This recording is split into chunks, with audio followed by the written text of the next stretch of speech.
Blessed be Jesus Christ, true God and true man. Blessed be the name of Jesus. Blessed be his most sacred heart.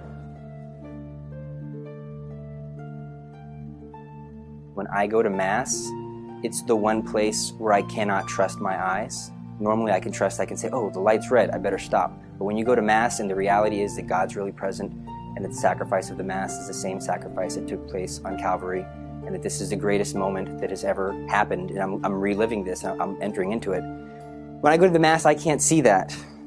He's there in his humble disguise, and it's up to us to show that God's present, because he's absolutely as small as possible.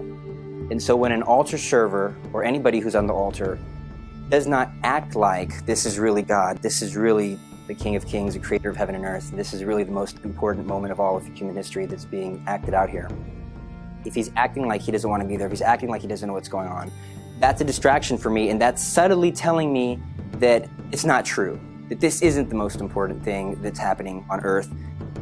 The altar server plays a very important role, and so he does two things. He assists the priest in the sacrifice of the Mass, but he's also there so that when the faithful don't know when to stand or don't know what their posture, their position is, they can look to the altar server as a guide. And anytime they might be distracted, the altar server with his very being should try to direct all of his attention and all focus back to God.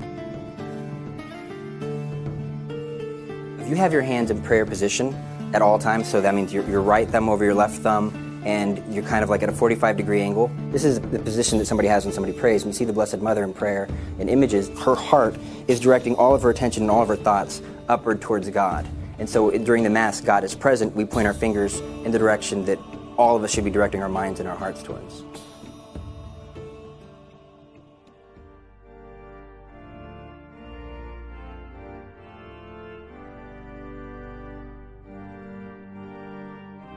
Because you're on the altar and you're so intimately involved with the sacrifice that's taking place, it's important that from head to toe, you're dressed reverently and you're dressed respectfully. You should come with black dress pants and black dress shoes, helping to show with every fiber of your being, every fiber of your person, that what's taking place is something that is grave and serious and deserves utmost dignity.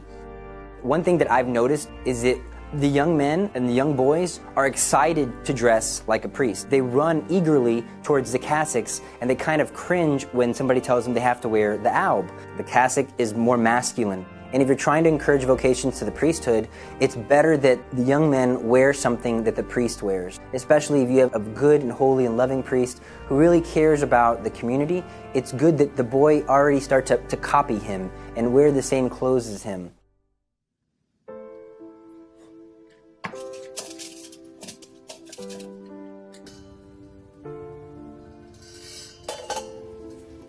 Our body impacts our dispositions, and so all of these outward externals that I mentioned first, they impact our hearts. The goal from having your hands in prayer position, the goal from having your eyes where they should be, the goal from wearing nice dressy clothes that are clean and well kept, the goal is so that your heart can be in the right place.